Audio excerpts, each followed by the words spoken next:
চট্টগ্রামের রেল স্টেশনে ছিল ঈদে ঘরমুখো মানুষের ভিড়। টিকিট পেতে নানান বিড়ম্বনার কথা ছিল যাত্রীদের মুখে। সবসময় বাসের টিকিট কাটি, কিন্তু এবারে যে অবস্থা হয়েছে আপনার বাসের টিকিট আমরা ওইভাবে পাই নাই। 10 দিন আগে টিকিট ট্রাই করছি, পাই নাই। দেন আমরা ট্রেনের টিকিট নিয়েছি, চাঁদপুর হয়ে তারপর বরিশাল যাব। তবে এত কিছুর পরেও বাড়ি যেতে পারছেন, এতেই খুশি তারা। অ্যাকচুয়ালি খুশির তো আমেজ কাজ করতেছে, কারণ যেহেতু আমি কক্সে জব করি, আমার বাসা হচ্ছে ঠাকুরগাঁয়ে, খুব একটা যাওয়া হয় না।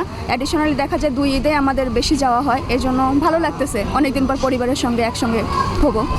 আলহামদুলিল্লাহ অনেক ভালো লাগতেছে, অনেকদিন পর ছুটি পেয়েছে, তো ছুটি পরিবারের সাথে কাটাবো, এটা অনেক ভালো লাগতেছে। এবার ঘর ফেরা মানুষের মুখে বাড়তি আনন্দ ছিল। অন্যান্য সময় টিকিট বিড়ম্বনা থাকলেও তবে এই বছর সেরকম কোনো কিছুই দেখা যায়নি। ঘর ফেরা মানুষের মধ্যে অনেকেই বাসে টিকিট না পেয়ে ট্রেনের যাত্রা বেছে নিয়েছেন।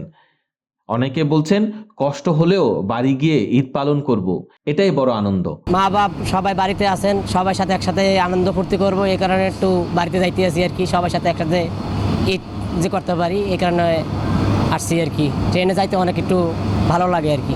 পরিবারের সাথে ঈদ করব, সবাইকে একসাথে পাবো, এটাই বড় আনন্দের। ফিলিংস তো অনেক ভালো আর কি, মানে বাড়িতে যাব, এটা অনুভূতি আলাদা আর কি। সবার সাথেই একসাথে ঈদ করব, ফ্যামিলি সবার সাথে। চাকরির ক্ষেত্রে চাকরি যেহেতু করি, সেহেতু বছরের অধিকাংশ সময় তো চাকরির ক্ষেত্রে থাকা লাগে। এই ঈদের উছিলায় ফ্যামিলি সবাই একসাথে পাবো, সবাই একসাথে আনন্দ করবো, ঈদ উদযাপন করবো, এটাই আর কি। সকালে নগরীর রেল স্টেশনে গিয়ে দেখা গেছে মানুষের উপচে পড়া ভিড়। তাদের সেবা দিতে বাড়তি বগি সংযোজন সহ নানান ব্যবস্থা রেল কর্তৃপক্ষের। আসলে তো এবছর ছুটিটা একটু লম্বা, সেই কারণে যাত্রী ঠিকই আছে, কিন্তু চাপটা একটু কম। আমাদের বিভিন্ন ট্রেনে সুশৃঙ্খলভাবে যাচ্ছে। আমরা তো শতভাগ অনলাইনে টিকিট দিচ্ছি, তো আমাদের এখন পর্যন্ত মোটামুটি সুষ্ঠুভাবে এবং অলমোস্ট রাইট টাইমে ট্রেন যাচ্ছে। অনেক সময় তো অনলাইনে টিকিট নিয়ে একটু অভিযোগ থাকে, এই বছর কি এরকম কোনো কিছু অভিযোগ?